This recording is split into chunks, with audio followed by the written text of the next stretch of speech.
Mama, si unaona ni menu. Ikatai ni menu. Nani aliandika hii? Ni mimi. Ukari! Oh my God, ameandika chapati badala ya chapati. Hii siasa mnaongea si mzuri. It is very unhealthy kuongea siasa hiyo ya kubishana, ukane kama mnachukiana. Uchaguzi anakujaga naye anaenda. Kitu nilikuwa nataka kukuuliza. Kuna vile unaweza nisaidia, nilikuwa nataka mkokoteni. Mimi ndio nakuanga mkokoteni solution. Unataka ikiwa void ya kukatakatiwa kachumbari, ama unataka iwe scrambled, ama iwe Spanish omelette.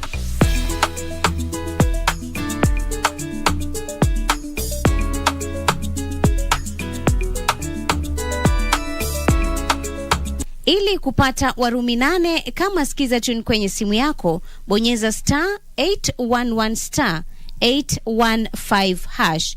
Nina hakika kwamba hakuna kinachoweza kukutenga na upendo wa Mwenyezi Mungu. Si kifo, si malaika, si vitu tulivyokuwa navyo au tutakavyokuwa navyo, si mamlaka au chochote kitakachoumbwa.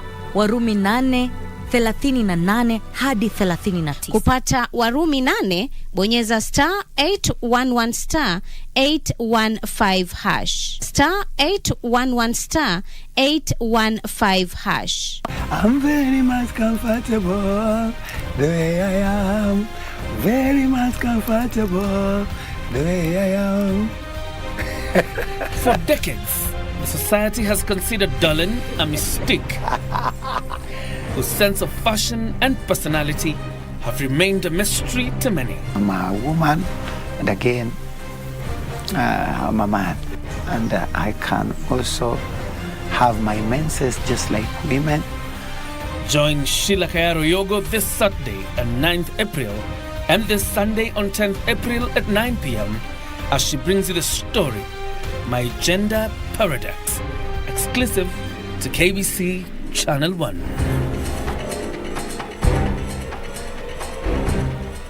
So wakati COVID iliingia hivi, mimi hata hapo stress zote zilianza.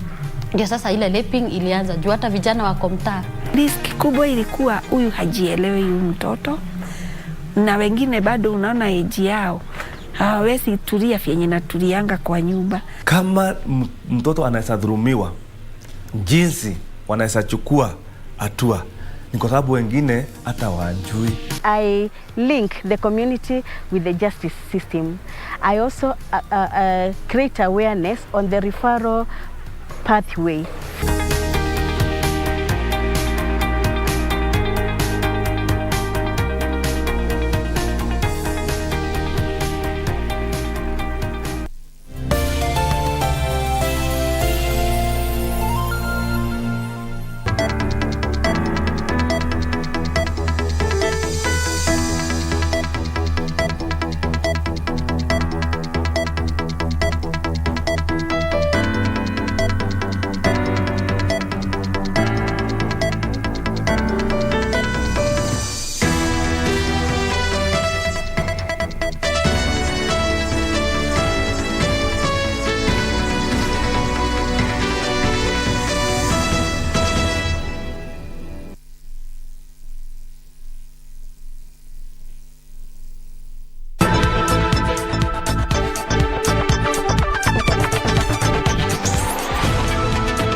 Good evening and welcome to Sunday Express tonight. The Communication Authority of Kenya is asking politicians to stop the politicization of the registration of SIM cards that is ongoing. And of course, the deadline is in about 4 days. As the countdown continues, that culture of often, ignoring the physical pains we feel as Kenyans, we wait for the very last minute to seek attention. And that culture of always going for over-the-counter painkillers, it may cost you. Tonight we focus on physiotherapy, why it matters, why it is important, and some of the diseases it may just help you heal. That will be our conversation later on. I'll be having a physiotherapist in studio. I'll be letting you in on who she is as we continue with the day's broadcast. But let's first get the top stories.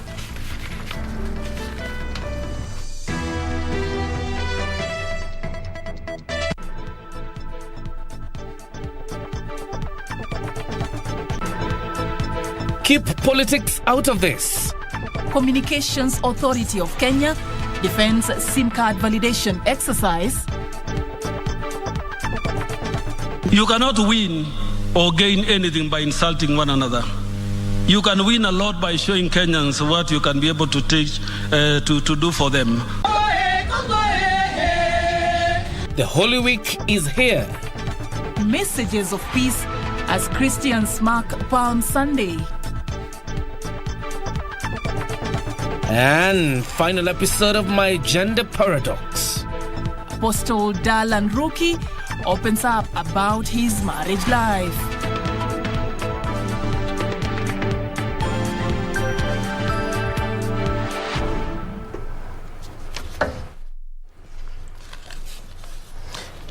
All right, it's time for us to begin the broadcast tonight. Welcome, my name is John Jacob Kioria.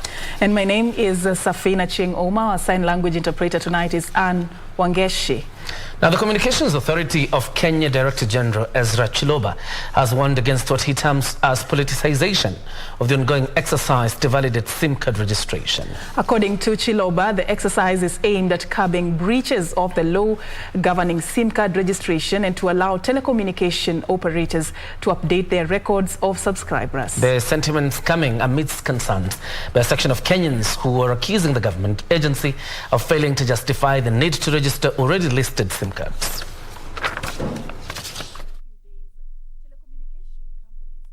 Experienced long queues at their outlets countrywide as Kenyans rush to beat the deadline of registering their SIM cards.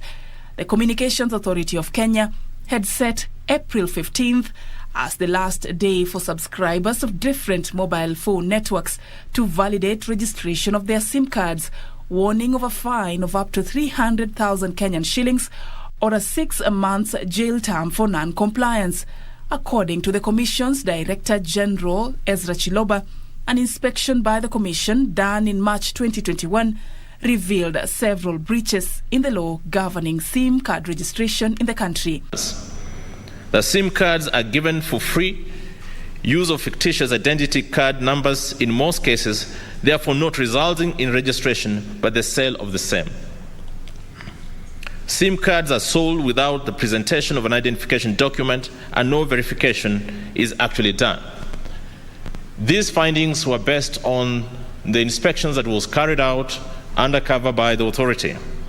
And accordingly, the authority directed operators to take the necessary steps to ensure full compliance of the law on SIM card registration by setting the April 15th 2022 deadline. Chiloba says that while a USSD code of *06# can be used to verify registration, to ensure full compliance, subscribers are still expected to deposit all the relevant identification documents which mobile network operators will need to update their records. Even in other cases, the information that has been provided only represents somebody else who took the initiative to register, who is not the person using the SIM card.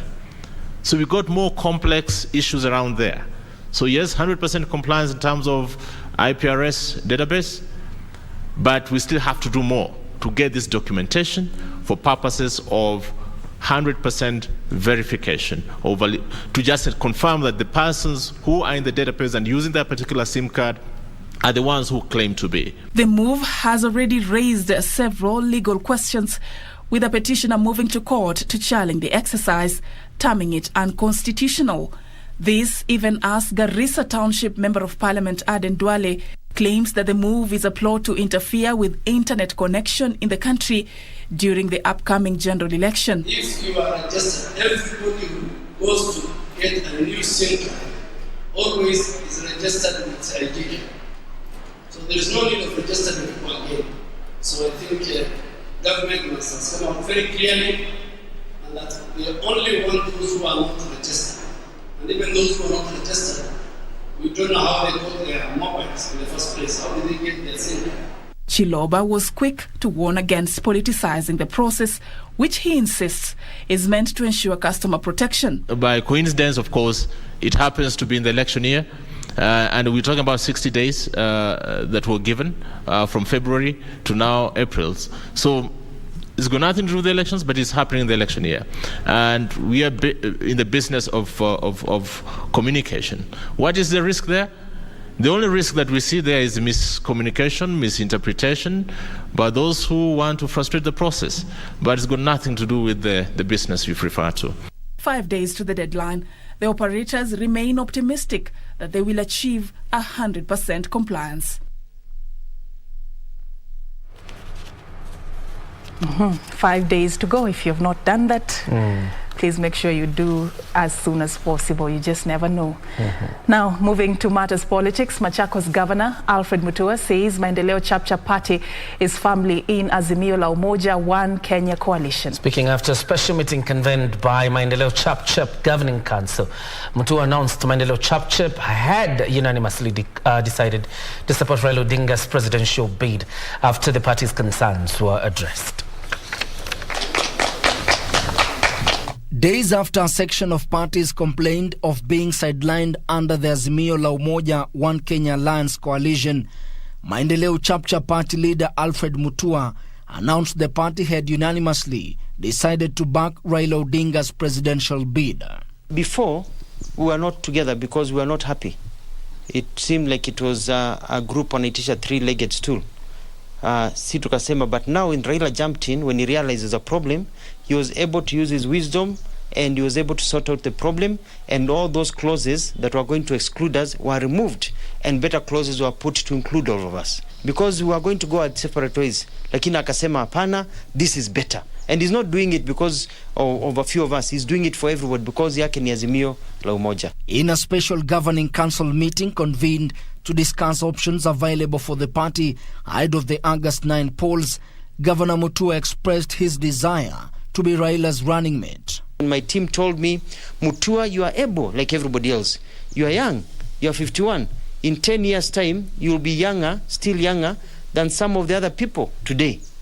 So they said you have the ability, you have the vigor, you have the ideas, character, and hautaanza kucampaign the following day baada ya Raila kushinda. Underscoring the need for leaders to work together under Azimio la Umoja One Kenya coalition, Mutua called for a handshake between him and Wiper Party leader Kalonzo Musyoka. Nimemwambia Kalonzo Musyoka, tuache mambo. Come, shikane mkono tukakampenia Raila. You know, hii vita yetu tutaendelea baadaye kwa sababu it's the nature of politics. There's going to be generational change fights, you know? There's a calf that becomes a bull and then you get two bulls in a stable. There's going to be warring there until one bull is pushed out. Meanwhile, Nairobi gubernatorial aspirant Richard Ngatia has pledged to set up 3 hospitals in every ward in the city if elected governor.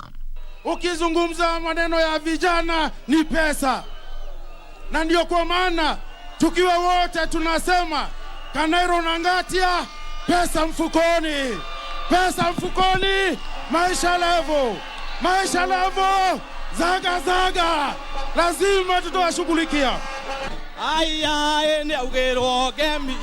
Speaking after being endorsed by a section of clergy and Kikuyu elders in a rally in Kangemi, Ngatia also promised to give each ward 10 machines for making cab rolls that will be bought by the county government for construction of roads. Mimi ningetaka kusema vijana, kazi basi tutawatafutia. Na kila kijana kwa kila ward katika hii Nairobi, lazima tukiwa kwa county tuwapatie machines 10 ambaye zitatengeneza kabro.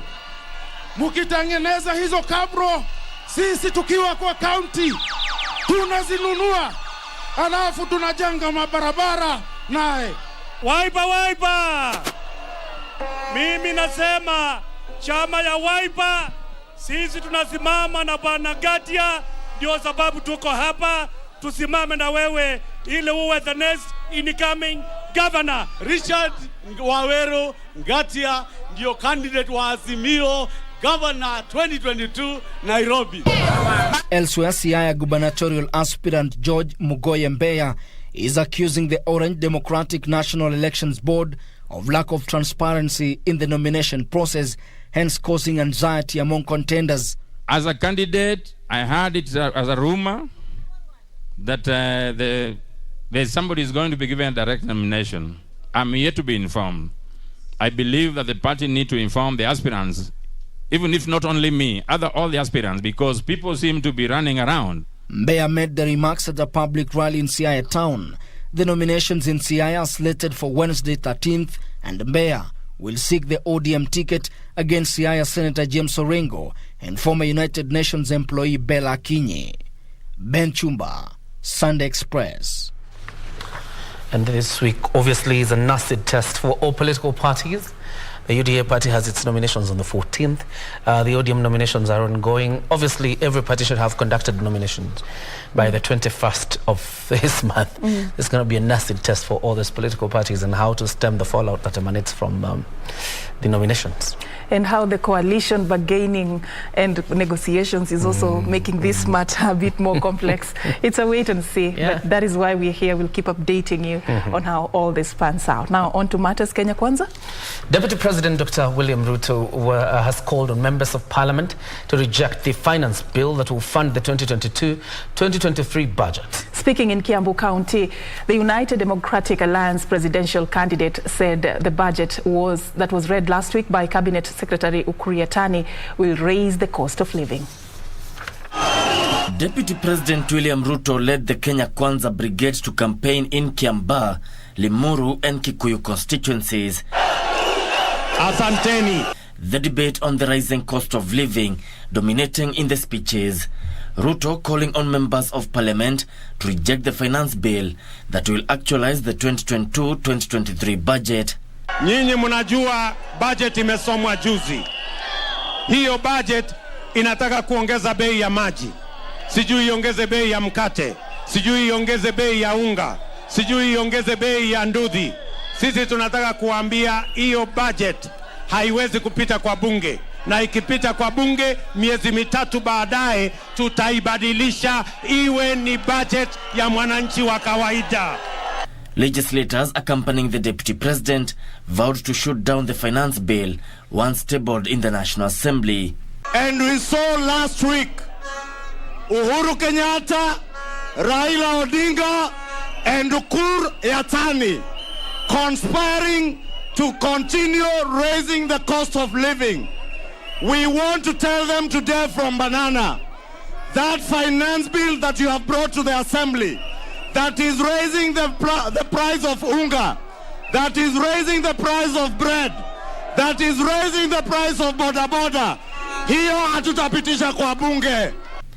Meanwhile, a section of Democratic Party officials have lodged an objection at the Office of Registrar of Political Parties against coalition agreement signed on Saturday between party leader Justin Muturi and Kenya Kwanza Alliance.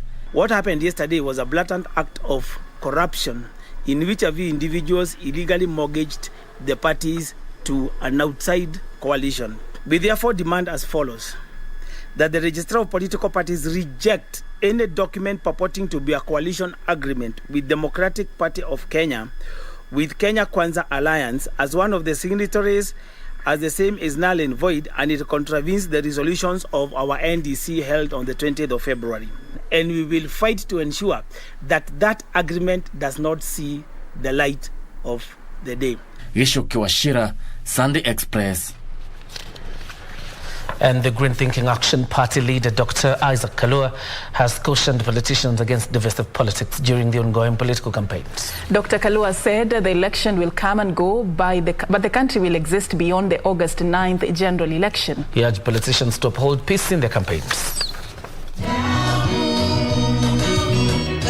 Speaking at a fundraiser for the construction of St. Martin's ACK Cathedral in Kitui Town, the Green Thinking Action Party leader, Dr. Isaac Kalua, said politicians need to be at the forefront championing peaceful campaigns. Haitafaa viongozi wangu watu wa makanisa, wanakwaya, kukua ya kwamba tuko kwa nchi ambayo tunapata shida wakati wa siasa.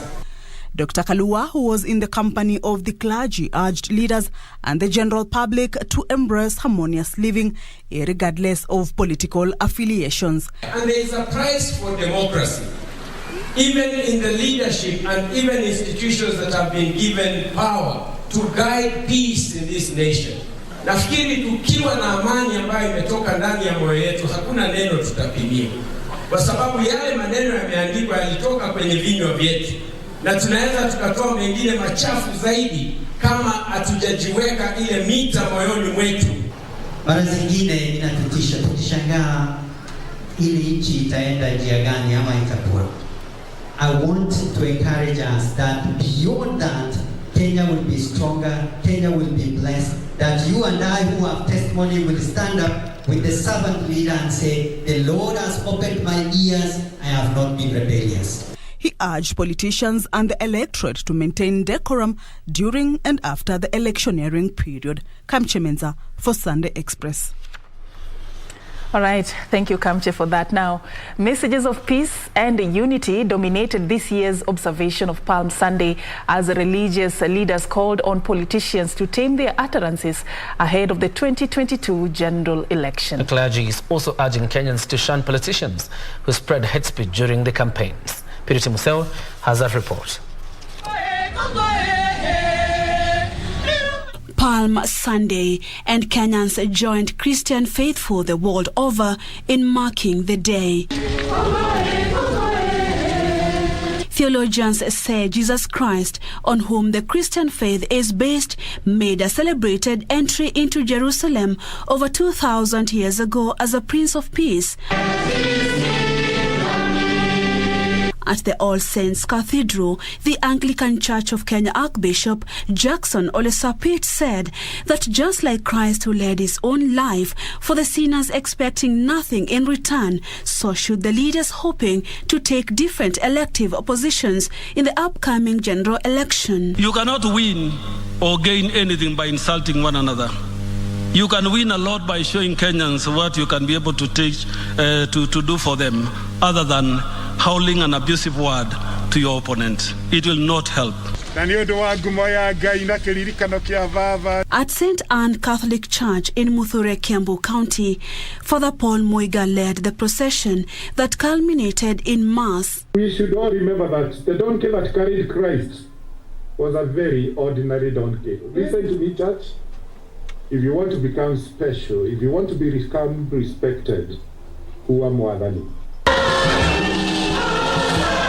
While at St. Mary's Ngure ACK Church, still in Kiambu, Bishop Charles Muturi also preached the message of peace during the electioneering period. Wakati huu ambapo tunaelekea uchaguzi, tunaitwa ili kuwa mfano mwema kama Wakristo, ili kama Wakristo alivyokubatia unyenyekevu katika maisha yake, pia sisi katika mambo yote ambayo tunafanya, tusifanye mambo ili kuleta migawano katika katika wakati huu wa uchaguzi, bali tuweze kushirikiana vema, tuweze kuhubiri amani, na ili tuwe na uchaguzi ambao utaleta maendeleo katika nchi yetu. In Embu County, the faithful at Our Lady of Assumption Catholic Parish dedicated the service to praying for the nation ahead of the general election. To have peace at this time of Easter, to love one another, to share what we have with those who do not have, and to go back to God, so that those tribes and those communities that are fighting, they embrace peace. Palm Sunday is observed by various denominations of the Christian faith, including Catholics, Anglicans, and Methodists, and signifies the beginning of the Holy Week, which leads to the Easter weekend. Kiriti Factory, Sunday Express. Of course, Palm Sunday, and then accompanied by Good Friday, then Easter Sunday. Right, more than 17.7 million COVID-19 vaccines have been administered across the country. The Ministry of Health says over 16.2 million doses have been administered to adults Meanwhile, 10 people have returned positive results from a sample size of 2,211 tested in the last 24 hours. No death was reported. The positivity rate now stands at 0.5%. Globally, statistics from the Johns Hopkins University show more than 498.3 million people have been infected and over 6.1 million have died. Right, time for us to take a breather. But of course, there's an update from Paris. It appears like there will be a repeat election for a second round in France. The president, Macron, is fighting for his political life. Yeah, and coming very closely there is Le Pen, who will be, following up this for you as well. But remember, in the course of this bulletin as well, we have our interview segment. Later on, I'll be talking to Sarah Konzi, a physiotherapist, and we're just talking about why this matters, and also just cautioning Kenyans against, self-diagnosis and going over the counter to get those painkillers. Why you should get professional checkup. That will be coming a bit later in the bulletin. But for now, it's time for us to take that much-needed break.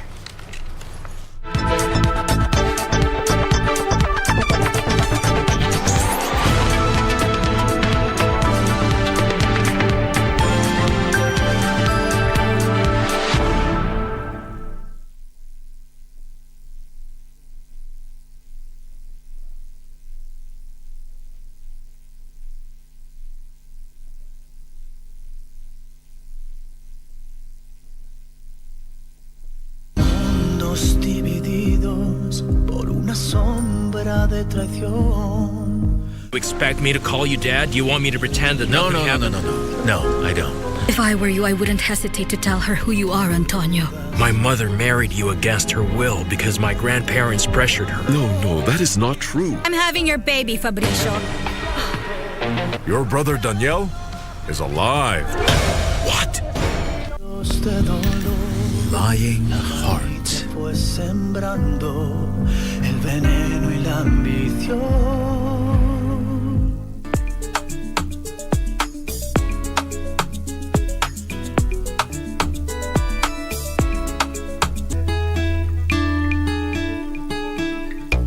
Hii ni menu mama, unaona ni menu. Ikatai ni menu.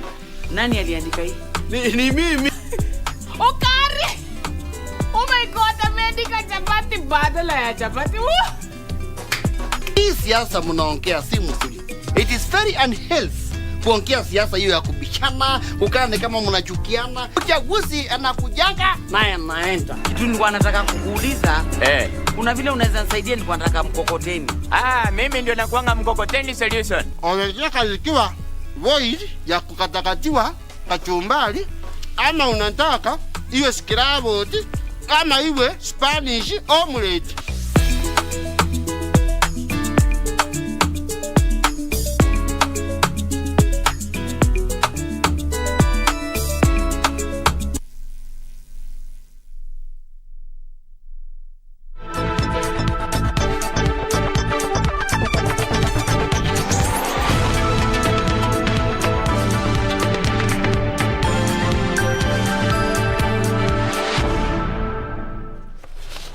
Welcome back.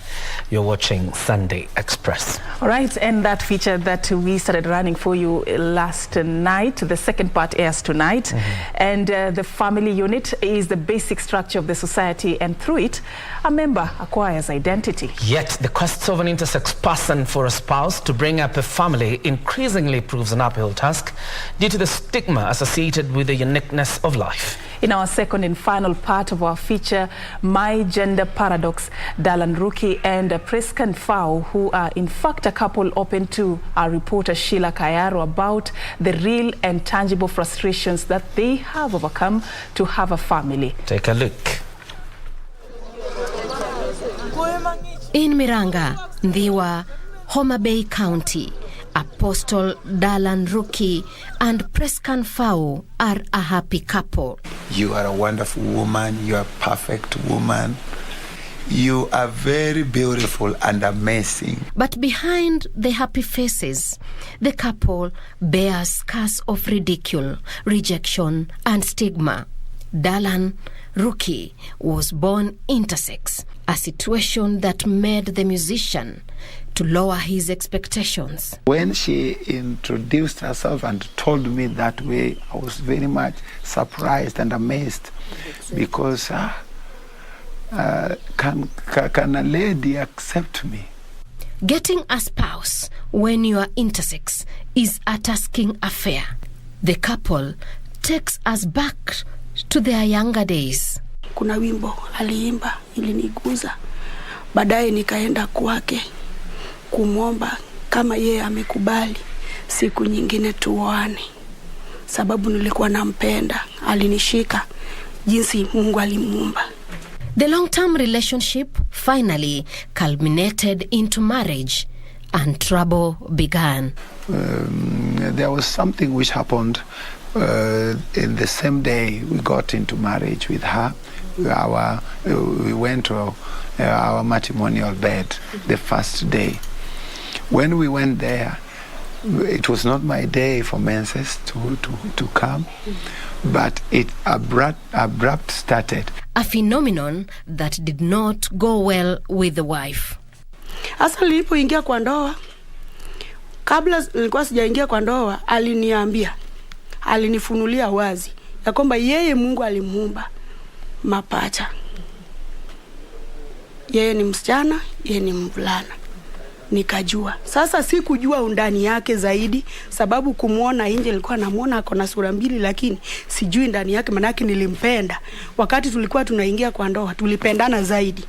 Sasa hapo ndipo nilipoingia kwa ndoa nikakuta kumbe ni kweli Mungu alimuumba hivyo. Hapo ndio shetani sasa akaanza kutumika hapo.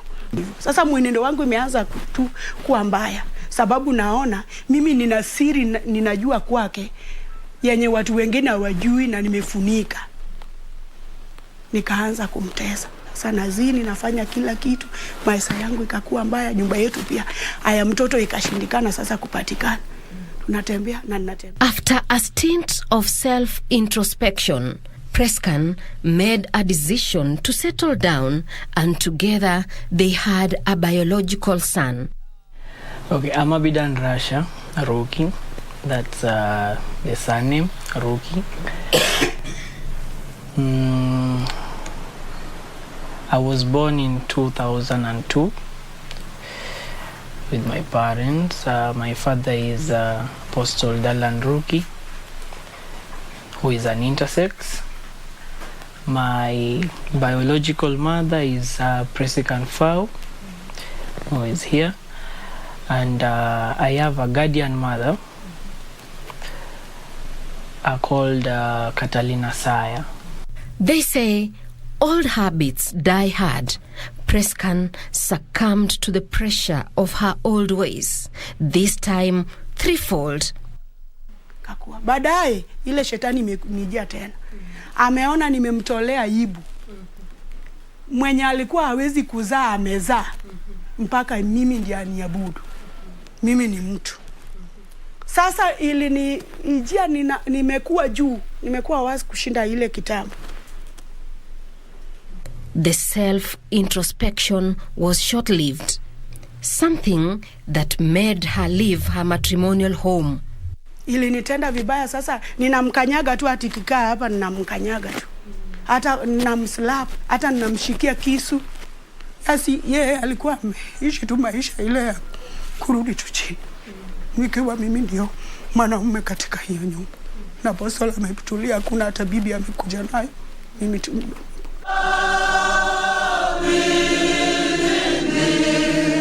Even the mighty fall, the musician with an infighting conscience, whether to be a man or a woman, conceived. That period when she abandoned me, we are not sharing bed because through the instructions of the doctor told me that when we are living together with her as a man and a woman, I should not use the medicines much because when we are together, then I will just get strength to become a stable man. Kwa muda mrefu ulishanisamea, lakini kwa vile umenisamea mpaka ukaona uwe Bwana, katika hii ndoa yetu ninakuambia asante, sababu wewe ungekuwa mtu mbaya ungeniacha, ungenibwaga sababu yale maneno ambayo nimekufanyia. Throwing their past behind, Prescan and Dalan decided to live together again as a husband and wife and doing the work of God together. We have walked and how we have been. So let God keep you. Me, I don't see any weakness with you. But stigma has remained a thorn in their marriage. Watu wananiambia, jinsi yeye yuko, tunamuona tu yuko different. Kwa nini uliingia naye kwa ndoa? Wengine wananiuliza, umempata kama yeye yuko sawa? To those who do not believe in their marriage, the musician has a message.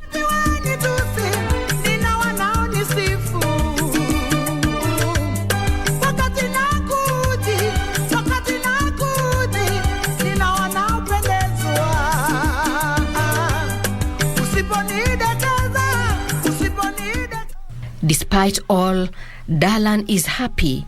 The infectious laughter tells it all.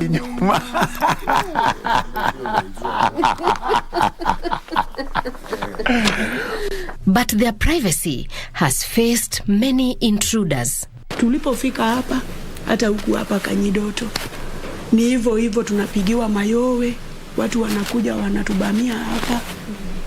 Mungu ndiye amesimama nasi, sababu tu yake kuwa intersex. Dalan's wife advises intersex persons with intentions of getting married. Umweleze kila kitu, msikizane vizuri kama mjaingia kwenye hiyo ndoa, sababu kuna shida ili nitendekea. Yeye alinielezea, lakini mimi sikumfunulia roho zaidi.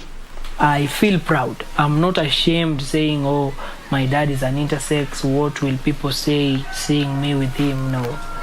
I feel it's the same. I want the world to know that my father is an intersex. And I'm a son to an intersex. Intersex persons face all types of discrimination and stigma, and it is challenging for them to get a husband or a wife. But for Dalan Ruki, the narrative is different. He's a family person, he has a wife and 2 biological children.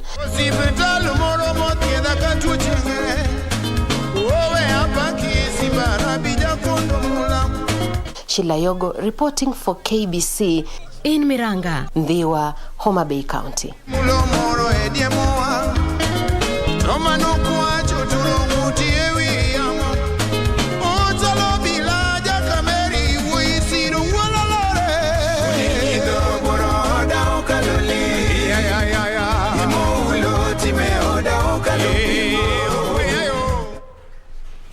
My gender paradox. Quite a nice job there by Sheila Yogo.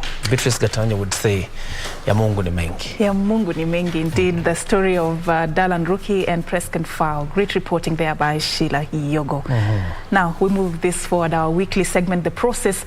Tea was first introduced in Kenya in 1903 and was first planted in present-day Limuru. Commercialization of tea started in 1924 by Malcolm Fyers Bell, who was assigned by Brooks Bonds to start the first commercial estates. Since then, Kenya has become a major producer of tea. This week on The Process, we take a closer look at the Orthodox tea processing in the country.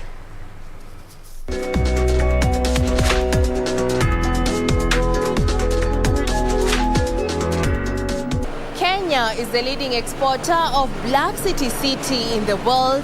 However, due to price volatility, diversification has been embraced in the tea sector, with processors investing in orthodox, purple and green teas because of higher returns. Before one takes a sip of golden tea, a long and tedious process is involved. But before we get to the tea making process, it is important to note that there are different types of tea. Our focus is on the making of orthodox tea, which basically refers to loose leaf tea produced using traditional methods hence the name Orthodox. Orthodox tea is a way of processing tea. There are many ways of processing tea. But in Orthodox tea, the leaf is rolled.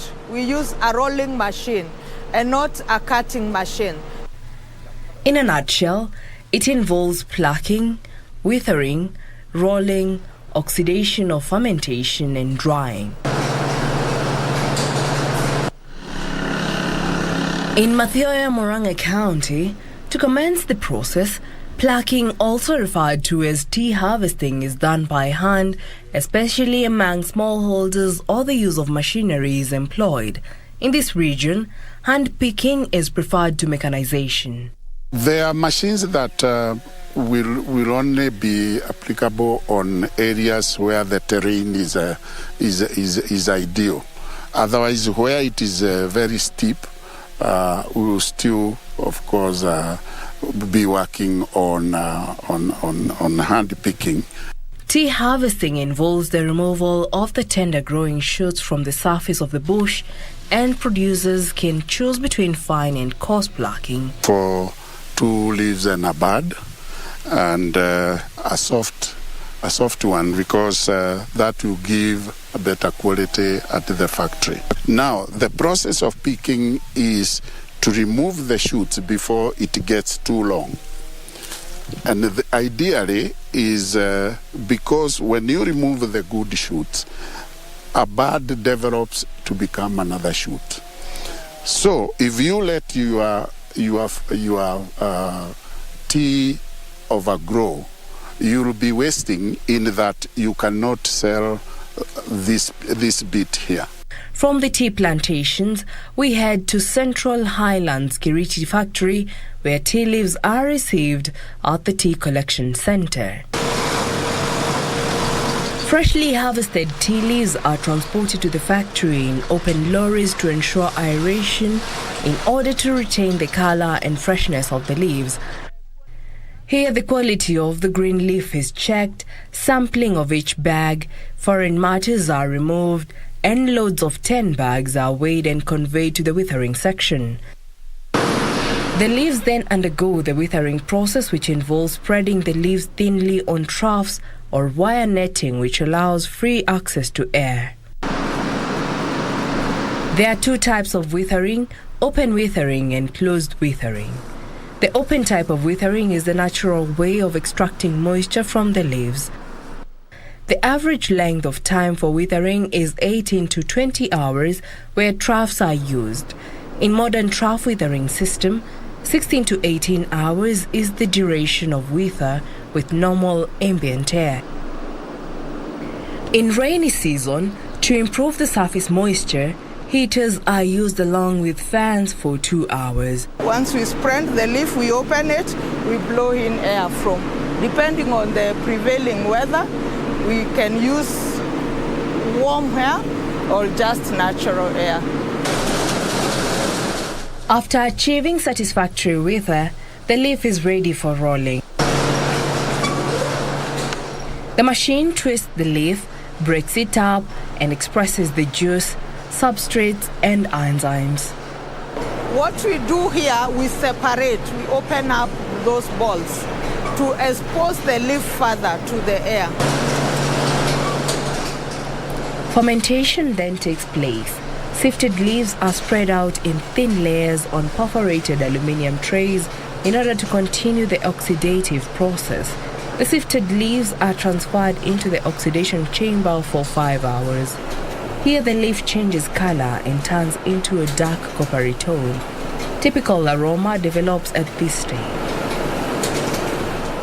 After 5 hours, we take it to the drying area for drying or reducing now the moisture. The fermentation, we control 3 things: relative humidity, we control the temperatures, and we also control the type. We set temperatures depending on the type of tea, the amount of moisture before we took it in, also depending on the ambience.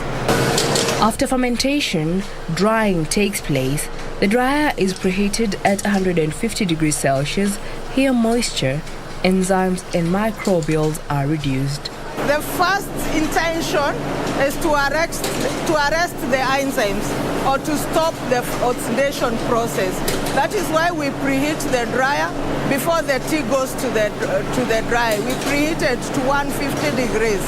When the tea gets into that hot plate, the enzymes are destroyed. So you stop the oxidation process. Another thing is to destroy any microorganisms within the tea itself. We don't wash the leaf when it comes, we just start processing it. But at 150 degrees, there is no microbial that is going to survive. Every hour, a moisture content, among other tests, are carried out.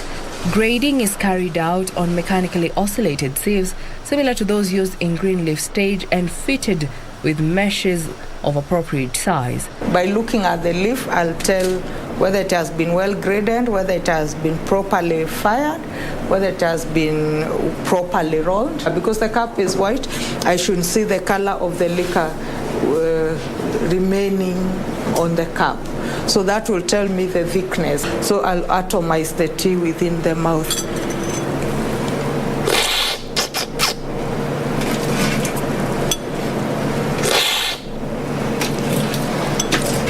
So the reason I'll pull that like that, it is to get the flavor of the tea in the mouth. I also pull it to taste with all my taste buds. Finished grades are then stored appropriately. And this is how we do it. We package it, each grain in its own packet. The weight per bag vary per grain, but it's between 35 kilos to 65 kilos for our kind of teas. So we package it, and this is how now we get the tea to the market. Reporting for The Process, I'm Jackie Wambiru.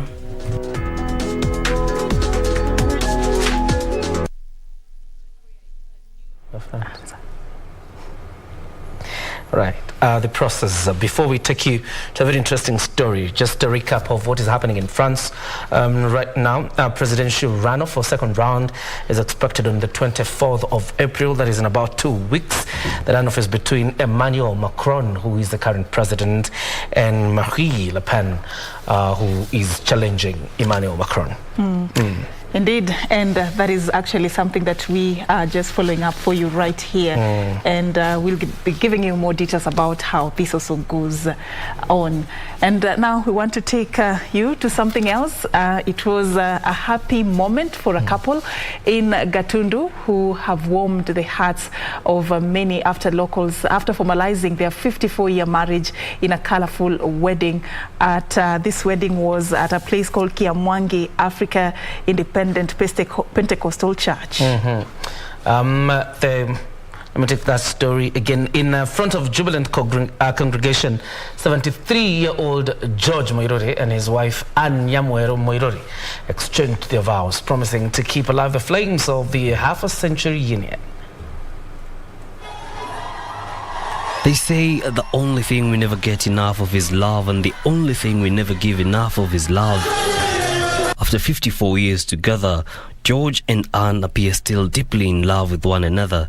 The couple was a part of a group of lovers who cemented their union in a colorful ceremony at the Kiamwangi Africa Independent Pentecostal Church of Africa in Gatundu South. But why did George and Anne wait 54 years to join in holy matrimony? Sijawahi kufika sherehe kama hii. Sasa hii ndio yangu ya kwanza na nikafurahia nikupata bibi. Na nikaomba Mungu anisaidie na watoto wetu wale huko nyuma wafikie hapo kwa vile tunaonyesha.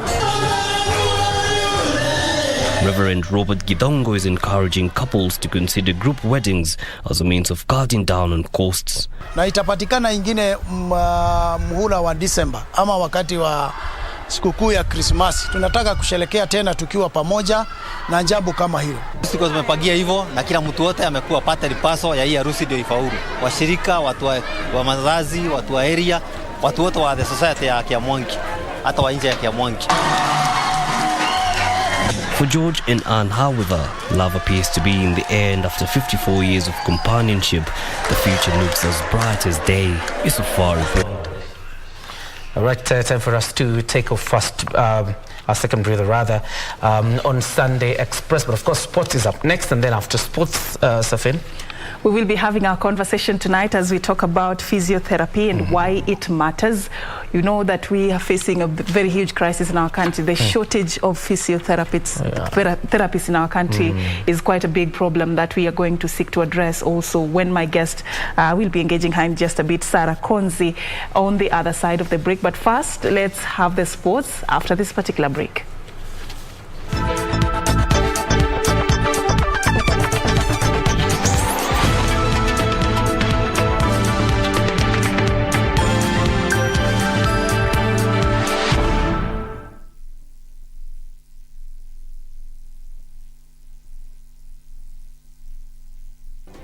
Do you have a news story to share with KBC? Get in touch swiftly on email news@kbc.co.ke or call 0723 892 654 or 0734 780 124.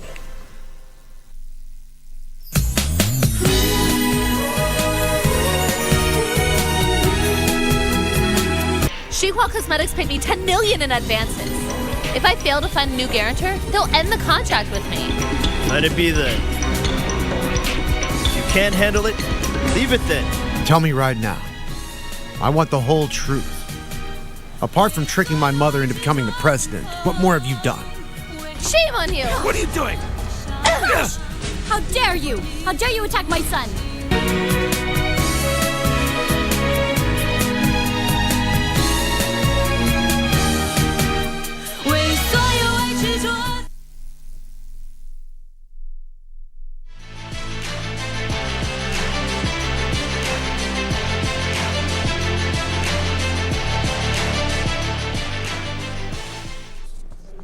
Well, good evening. Thank you for joining us for KBC's Sports Update with me, Richard Munga. Now, Ruben Kiprop of Kenya finished third in this year's Rotterdam Marathon, behind 2020 Tokyo Olympic silver medalist Abdi Nagay of the Netherlands and Ethiopia's Leul Gebrselassie. Even Hailu emerged victorious in the women's category ahead of Nyanke Brinkman of the Netherlands, who settled for the second position. The 41st edition of the Rotterdam Marathon took place today with over 950,000 fans in attendance. Kenya's Ruben Kiprop took charge of the leading pack that comprised of the 2020 Tokyo silver medalist Abdi Nageye and Leul Gebrselassie and Kenya's duo Kenneth Kipkemoi and Roger Sondati. The Kenyan trio fell behind heading into the final kilometers as Kiprop easily surrendered the lead to Abdi Nageye and Leul Gebrselassie. Nageye clocked 2 hours 4 minutes and 56 seconds to bag the title ahead of Ethiopian's Leul, who came in second. Kiprop finished third, clocking 2 hours 5 minutes and 12 seconds. In the women's category, Haven Hailu emerged victorious ahead of Nyanke Brinkman of Netherlands, who finished second. For Sunday Express, I'm Daniel Mwendwa. Meanwhile, Simon Kimatu from Machakos emerged the overall winner of the fifth leg of the Safaricom Golf Tour that was held at the Machakos Golf Club. Meanwhile, Kenya Sports Shooting Federation is in preparation for the upcoming Level 3 Shotgun IPSC Championship, held a test shooting event at Shabe Range in Samburu County. Playing off a handicap of 52, Kimatu scored 18 points in the first 9 before returning 26 Stableford points in the second 9. This was courtesy of a single par, 2 bogeys and 40 double bogeys to produce a total score of 44 points to enable him claim the overall winner title in the fifth leg. Kimatu fended off the challenge from Ben Siro, Nzao Kiato and Diwa Home in a 4-ball tournament after scoring 35, 33 and 26 points respectively. Kimatu now joins Nicholas Bundi, Leo Gitonga, Zain Manji and Lydia Jebichi, winners of the Nanyuki, Limuru Muthaiga and Nyanza Golf Tours, respectively, to fight it out at the Vipingo Grand Final. We had a good team, actually. I can say it was a good day because I was fully prepared because I had done some training, like a full week training. Meanwhile, the road to Glen Eagles John Walker Golf Series strode on at the lush greens of Nanyuki Sports Club, which hosted the 14th leg of the series. Home player Moses Mudhoki led his team of Peter Remiu, Purity Githui and Jadiel Muriungi to emerge the event's overall winners, having carded a combined 107 points. The team of John Mathai, G. Waweru, Luka Mwangi and Francis Madenge, whose efforts returned a combined score of 102, finished second runners-up on countback. They beat the team of Kevin Kabugi, Robert Gishai, Richard Kabugi and Malin Degwa, who also carded 102 points to finish third. Elsewhere, Kenya Sports Shooting Federation, in preparation for the upcoming Level 3 Shotgun IPSC Championship, held a test shooting event at Saba Range in Samburu County. The Level 3 Championship will be hosting a number of countries in Africa as well as overseas. Some of the countries that have registered for the event include Zimbabwe, South Africa, and other countries from Europe. A total of 150 shooters from 106 regions in the world have registered for the continental event so far. Also, Kenya Prison's darts team manager John Kipchumba says the prison wardens have stepped up training ahead of the forthcoming regional championship slated for June in Dar es Salaam, Tanzania. Kipchumba revealed this after the completion of the Kenya Prison's darts championship that was held at the Kamiti Maximum Prison. David Chebet emerged the best in overall highest checkouts, followed by Paul Wambugu and Daniel Musili, who settled for the second and third positions respectively. In the women's category, Anne Machira emerged victorious ahead of Rispa Kurgat and Florence Kipsugu, who completed the podium dash. Mchezo wa darts iko na advantages mingi sana. Wa kwanza, haina age limit. Hata mtu ya 60 years anaweza cheza wase kwa vijana, na pia inafunza mtu kufanya hesabu vile unafanya addition na unafanya subtraction. Tumeona ubadilifu mkubwa sana kwa sababu challenge ilikuwa kubwa. Kila mchezaji alikuwa anataka kuonyesha ubabe. Hata kama timu zile ambao ile timu ambayo imekuwa ikichukua kikombe kila mwaka imechukua pia mwaka huu, challenge yao walipewa challenge ilikuwa kubwa sana. Rift Valley settled for gold, Nairobi bagged silver, while Eastern walked away with bronze medal. For Sunday Express, I'm Daniel Mwendwa. To other matters now, national boxing team hit squad finished second as the curtains came down on Africa's Zone 3 boxing championship in the Democratic Republic of Congo. The Benjamin Musa coached side bagged 17 medals, including 6 gold, 5 silver and 6 bronze. Stylish featherweight Samuel Njau, bantamweight Shafi Bakari, lightweight Elizabeth Ndiego and welterweight Evelina Kinyi won the gold medals, while Stacey Ayoma and Lorna Kusa bagged silver medals on the final day of the regional showpiece.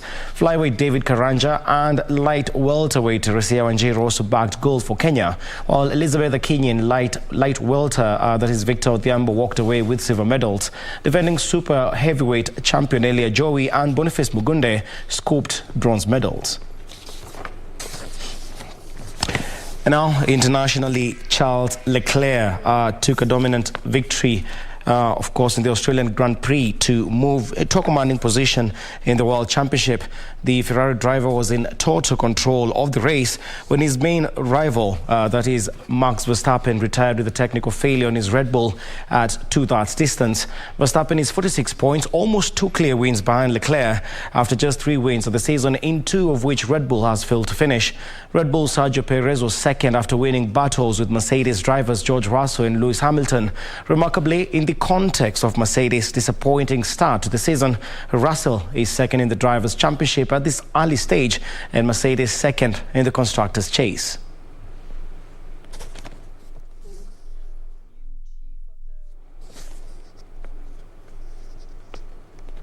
Well, that's all the time we had for sports, but don't go too far. Serfine, Achieng and, of course, Kioria on the other side of the studio. Do have a good night.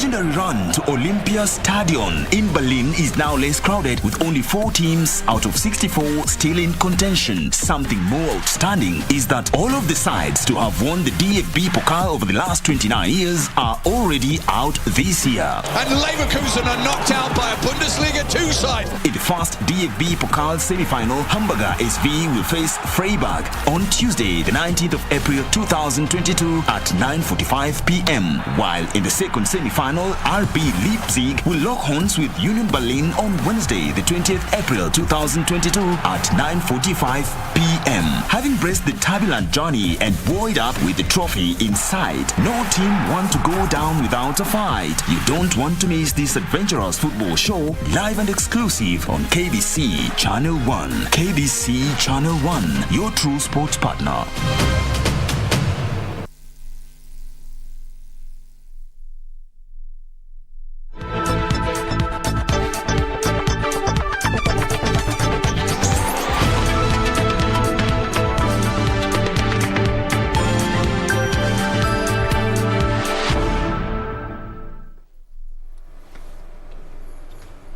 All right, welcome back and thank you for staying with us. And now we want to begin our conversation on Sunday Express tonight as we talk about the concept of physiotherapy and why it is important when you're watching us right now. I know there is that moment you have felt a bit of pain in your body and you have ignored it, or you said it will pass, and when it got too much, you said, let me just go to a pharmacy and get some painkillers, you know, and experts are warning that this is actually a bad culture, that sometimes you need professional checkup, and that is why we want to talk about this concept and understand why it is important, and you know, what are some of the things that you need to do, you know, in an individual level so that you can better take care of yourself. And joining me to have that important conversation is Dr. Sarah Konzi. She's a certified physiotherapist and an orthopedic manual therapist. She's also the founder and chairperson of the Silver Physiotherapy Workers Cooperative. And of course, she's also the secretary of the Kenya Society of Physiotherapists, the Nairobi branch. I can go on and on about her, but she's also the author of Back to Basics, a book that we will be talking about right here on the show. Thank you for creating time for us. Thank you. All right, so I just want us to, let me borrow your words, go back to the basics and break this down for our viewers. When we are talking about physiotherapy as a branch of medicine, in simple terms, what does it entail? Thank you, Serafina.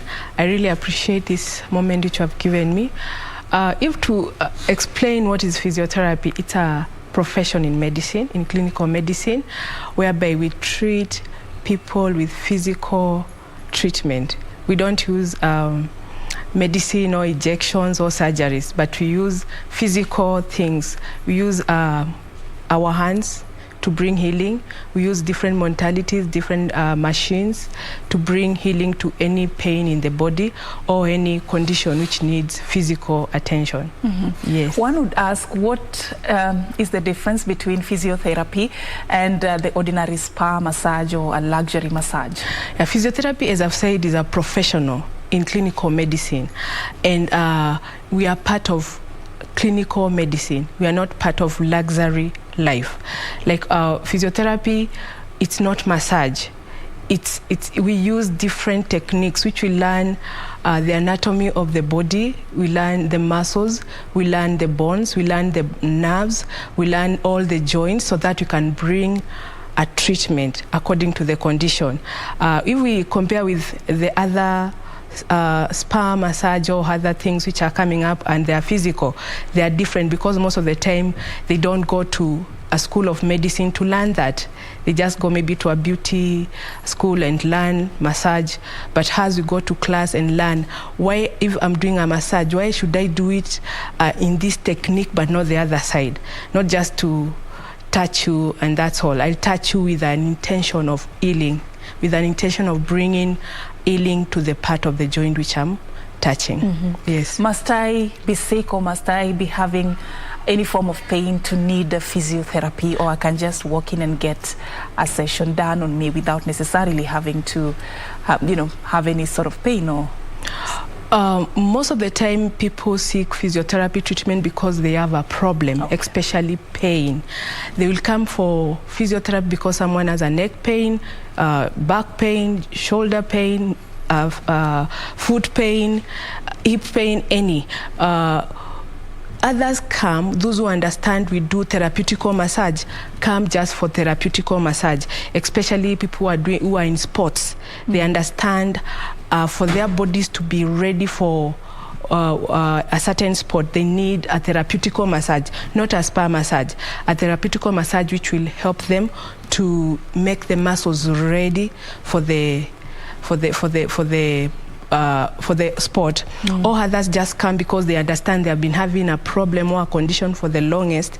They come just to make sure their blood circulation is okay, and they do that therapeutical massage. So it can be both. When you are sick, you can seek for physiotherapy treatment, or when you are not sick. All right. Yes. You're talking about a treatment that does not entail using medicine or surgery. And just out of curiosity, one would want to know, what are some of these diseases that can be treated without using medicine? Okay. Any musculoskeletal problem. When I talk of musculoskeletal problem, I talk of any problem which is involving muscle, which is involving a joint, which is involving a nerve, can be called a musculoskeletal problem. And that one, if you come like you have a neck pain or back pain or pain with sciatica, all in simple terms, pain which runs towards the leg, can be treated without tablets or without injection or without surgeries, especially if it's handled in the early stages. Yes. All right. So these are pains. You're describing pains that are common, if you may ask me. Yes. And there is a concern that has been raised by, experts concerning the culture of Kenyans, and I believe maybe elsewhere in the world this could be common. When you feel something is off within your body, you feel a little pain here, a little pain there, you say, it will go, it will pass. It takes a bit of time, you say, let me go for some painkillers and just see whether it will work. By the time you get to a point where you feel like this is something too much that I cannot handle, it's already maybe too late. Just talk to us a bit about this culture and why it is disastrous. Most of the time when we get pain, especially physical pains, we usually ignore it. Like today I have a pain of the neck and I'm like, I slept badly, so it will go. So I ignore it. And sometimes I say, this pain, I thought I slept badly and it's still there. Or I sat for long when I was traveling, but the pain is still there. So you decide, let me go to over the counter and get some painkillers. And you take the painkillers and you're like, I took the painkillers, but still the pain is still there. And you keep on pampering the pain with yourself. Then you are like, I have a back pain. My grandparent had back pain. My mother usually complains. So it's something which runs in our family, so there's no need of taking care of it. It's our problem. It's our problem, yes, that's the thing. So you end up just pampering that pain, and because it could be something which is alarming and could have taken a step early, it keeps on hiding itself, and at the end of the day you find you have built a small problem to a very big problem because you have ignored, or you have your beliefs, or you have been having your over-the-counter tablets, and then at the end of the day you end up going to now seek the medical care. And now you are pampered maybe with other medications, which now most probably is just to block your pain gates and just hide the pain. So at the end of the day, you're like, this thing is not going away. So when you are told just to do a surgery, you're like, this is the thing because I've tried everything. Of which you could have tried physical medicine as early as possible, because we are creating awareness. Everybody to know any physical problem can be treated physically, and it's only a professional who is a physiotherapist, who is a trained physiotherapist, because there are other people who call themselves physios and they have some good machines or funny machines, because every day people are innovating things and they end up calling themselves physios, and which they are not physios. You get the right professional physiotherapist, they will handle your pain. They will just examine you, they diagnose you, they treat you. It may not take 1 day or 2 days because you have already pampered it for long. And at the end of the day, you get free from the problem. Yeah, without medicine, without surgery. I mean, who wouldn't want something like that? Yes. I mean, Sarah, as basic as it gets, you have, authored a book, back to basics. And one thing that stands out for me about this book is, I personally want to know how I can heal the back pain and the things like slipped disc naturally. I mean, this is one book that you have taken time to highlight the natural ways in which we can deal with some of these issues. Just talk to us about what inspired, you writing this book, and what is it that it stands for. Okay, for me writing the book, I realized I had a patient or several patients.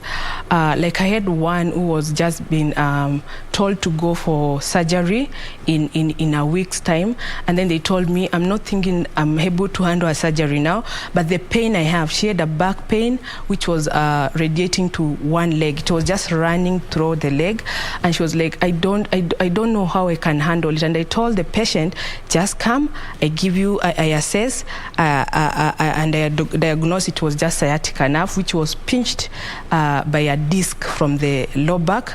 And then I did what you usually do. I did something called flossing of the nerves and returned the pain back to the spine, and now I handled the spine. And that patient, within 5 days, she was very okay and happy. And now we went back to see the doctor and we discussed, and the doctor said, just go on with my patient. I can see she's doing better. Whatever you've been doing, keep doing it. I keep doing. And then I realized so many people are getting to deep treatment, which they are getting their lives backwards. And I thought, how can I create awareness to this thing? And that's why I came up with the book, and I said, let me just tell people we can treat this problem naturally, without medication, without surgery, without injections, just through the right physiotherapy treatment. So now coming up with the book and writing the book, I wanted to create the awareness. And when you get to that book, you realize I'm telling you, how can you sit correctly? Because some problems, we are the one who bring them with our lifestyle. You find yourself, you are sitting on the studio for like a whole 1 hour, and you are sitting in the wrong posture. And the body, the way God created, everything has to be aligned. So if you read you sit the wrong way, or you use the body the wrong way, it will complain and bring that the physical pain. So I'm telling people, how can you do it the right way? How can you sleep the right way? Because like we have 8 hours to sleep, and you find you are sleeping in the wrong way.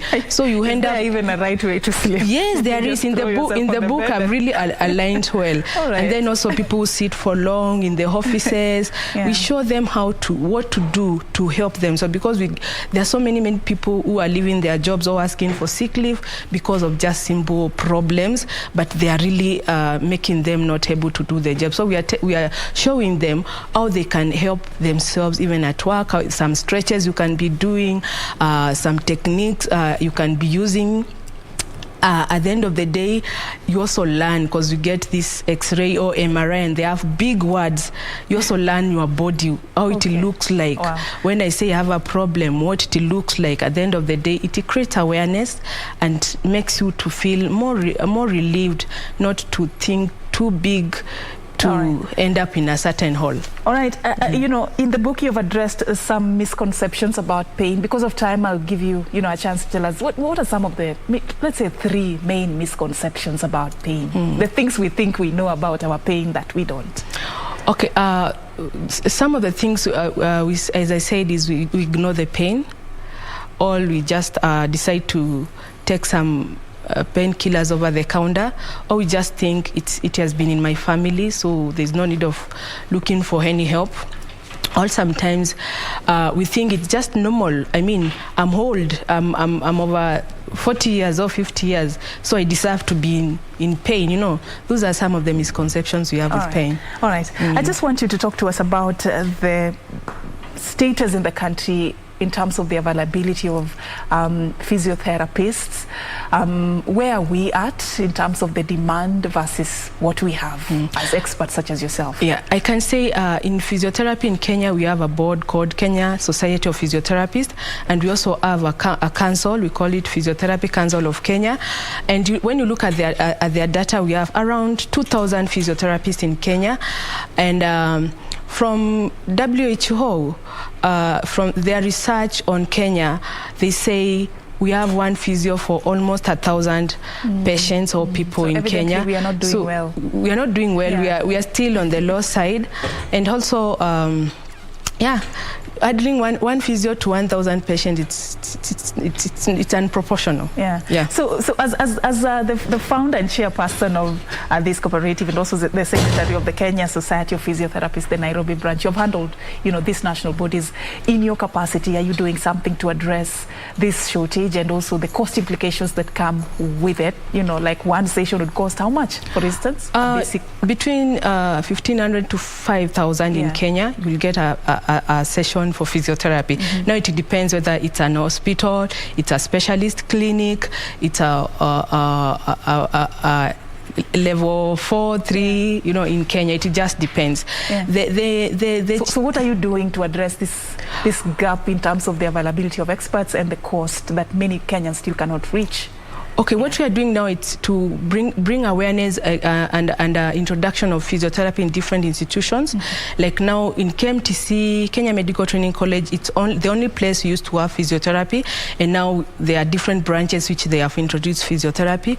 We also have different universities like JKUAT, KU, and AMREF International University, which have now introduced physiotherapy people to be trained there, and others like Masinde Murillo and the others which I might not have them in my mind now. The other thing, we are also pursuing our government or the institution which now they need to help Kenyans and physiotherapists to be able to give out the service the right way, like NHIF, to allow to pay for patients for physiotherapy services, because most of the time they put it aside, especially on public hospitals. Patients have to give out some money to be treated. In specialist clinics, like where I work, I have a clinic, they have not allowed. So we have so many people who are not able to be given my services because they are not insured. And also some hospitals, you find the physiotherapy treatment is a little bit on the higher side compared to a painkiller from the over-the-counter. Like we are being told to give out 2,000 or 4,000 for a session, and you are not able to afford. And you may require more than one session. Most of the time it's usually 10 plus, because we keep the pain to ourselves. So the time you are coming, the damage is big. So most of the time we require even more than 10. Yes. So you find it's a little bit challenge both to the physio and to the patient. All right. And almost 80% of people, our population, they have musculoskeletal problems. All right. I wish we had more time for this, but you've really helped us there, especially touching on the fact that there is a right way to sit, there is a right way to sleep. I mean, these are things people should know.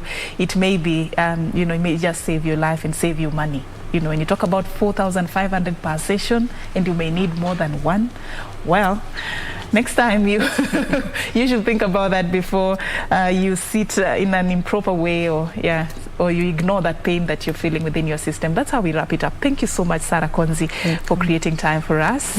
And of course, I have not been doing this alone. On the other side, Kioria. I don't know what, Sarah, you think about Kioria's sitting position. On a light note, as we bring this to a close, thank you so much for creating time for us. Thank you, Konzi, once again for creating time for us. And now I'll just hand it over to my colleague on the other side, Kioria. It's over to you. Thank you very much, Serfine Achieng. Indeed, a very educative conversation there. It's time for us to put a cap on Sunday Express. My name is John Jacob Kioria. Enjoy your night. And of course, great thanks to a sign language interpreter tonight.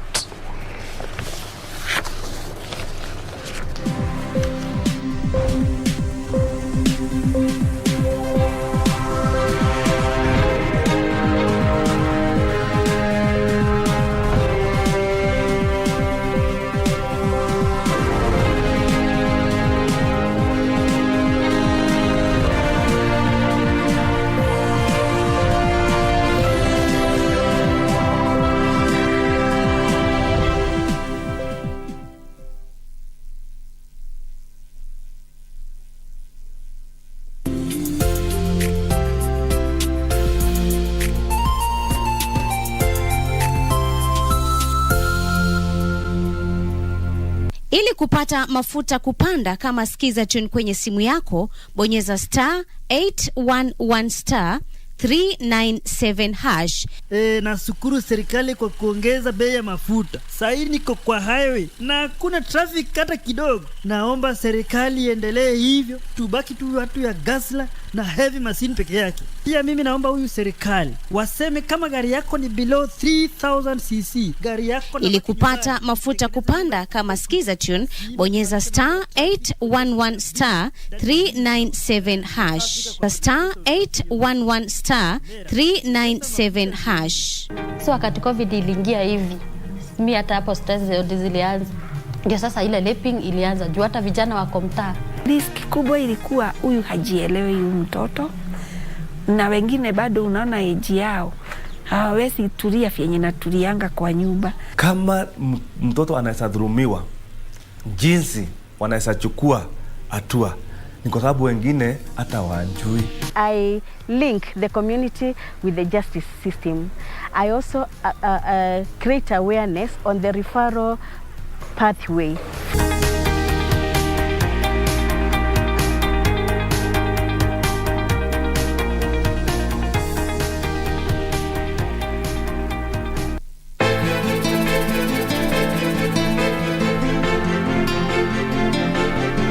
Niache mimi na familia yangu tafadhali.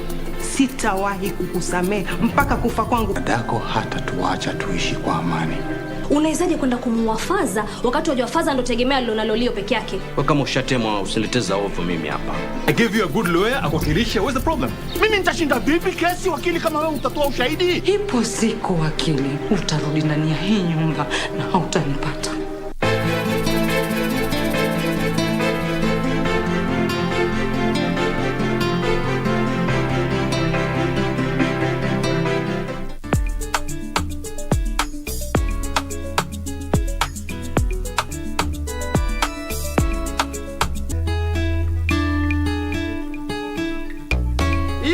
Mamaji, unaona ni menu. Ikatai ni menu. Nani aliandika hii? Ni mimi. Ukari! Oh my God, ameandika chapati badala ya chapati. Hii siasa mnaongea si mzuri.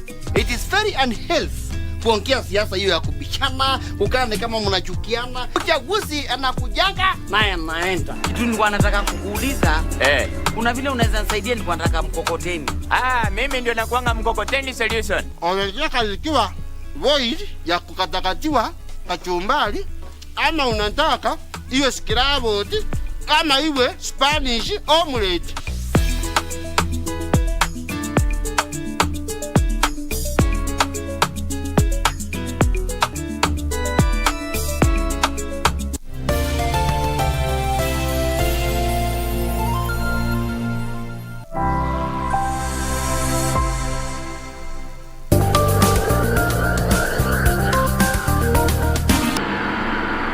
This time on The Greats, Edith Piaf, France's Little Sparrow, Tiger Woods, golf's greatest modern player, America's most beloved First Lady, Eleanor Roosevelt, and the magic kingdom of Walt Disney. But first, John F. Kennedy, Part 2.